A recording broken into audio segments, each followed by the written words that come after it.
Delivery తర్వాత motion ఫ్రీగా రావటం లేదు మేడం. ఇది చాలామంది పేషెంట్స్ చేస్తారండి ఈ కంప్లైంట్. నమస్తే, నేను మీ డాక్టర్ పద్మలత యారాసి, మాతృత్వ ఫర్టిలిటీ సెంటర్ ప్రొద్దుటూరు.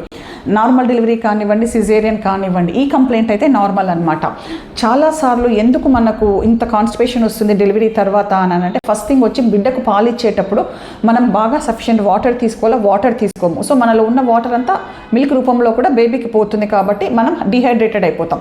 సెకండ్ వచ్చి వేసిన స్టిచెస్ వల్ల, నార్మల్ డెలివరీ కానివ్వండి, సిజేరియన్ కానివ్వండి, దేంట్లో అయినా కూడా స్టిచెస్ ఉండటం వల్ల పెయిన్ వల్ల మీరు స్ట్రెయిన్ చేయలేకపోతారు, అప్పుడు మీకు కాన్స్టిపేషన్ వస్తుంది. థర్డ్ వచ్చి నార్మల్ డెలివరీలో ఈ మోషన్ ప్యాసేజ్ ఏదైతే ఉంటుందో దాని చుట్టుపక్కల ఉన్న మజిల్స్ నార్మల్ డెలివరీ అప్పుడు వీక్ అవుతాయన్నమాట. దానివల్ల కూడా మీరు సరిగ్గా స్ట్రెయిన్ చేయలేకపోతారు, కాన్స్టిపేషన్ వస్తుంది.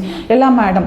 ఖచ్చితంగా మీరు మినిమం 3 to 4 లీటర్స్ నీళ్ళు తాగాలండి డెలివరీ తర్వాత. చాలామంది పెద్దవాళ్ళు ఇంట్లో నీళ్ళు ఇవ్వడానికి ఇష్టపడరు, డెలివరీ తర్వాత పొట్టపడుతుందని. నీరు తాగకపోతే కూడా కాన్స్టిపేషన్ వస్తుందండి. మీరు అలాగే హై ఫైబర్ డైట్, ఆకుకూరలు కానీ తీసుకోగలిగితే కాన్స్టిపేషన్ కొంతవరకు మనం నివారించవచ్చు అనమాట. అలాగే సిడ్జ్ బాత్, నార్మల్ డెలివరీ తర్వాత ఈ సిడ్జ్ బాత్ అనేది కానీ మీరు తీసుకోగలిగితే 10 నుంచి 14 రోజుల వరకు మీకు గాయం తొందరగా మాని మీకు ఫ్రీగా అయిపోతాయన్నమాట. ఆ పెల్విక్ ఫ్లోర్లో ఉండే మజిల్స్ అన్నీ కూడా బాగా నార్మల్ స్ట్రెంత్కి వచ్చేదానికి అవకాశం ఉంటుంది. సో అవేవి మీకు పని చేయలేదు అన్నప్పుడు మీరు డాక్టర్ గారిని కన్సల్ట్ అయితే కొన్ని స్టూల్ సాఫ్ట్నర్స్ అనేవి మీకు ప్రిస్క్రైబ్ చేస్తారు. Thank you.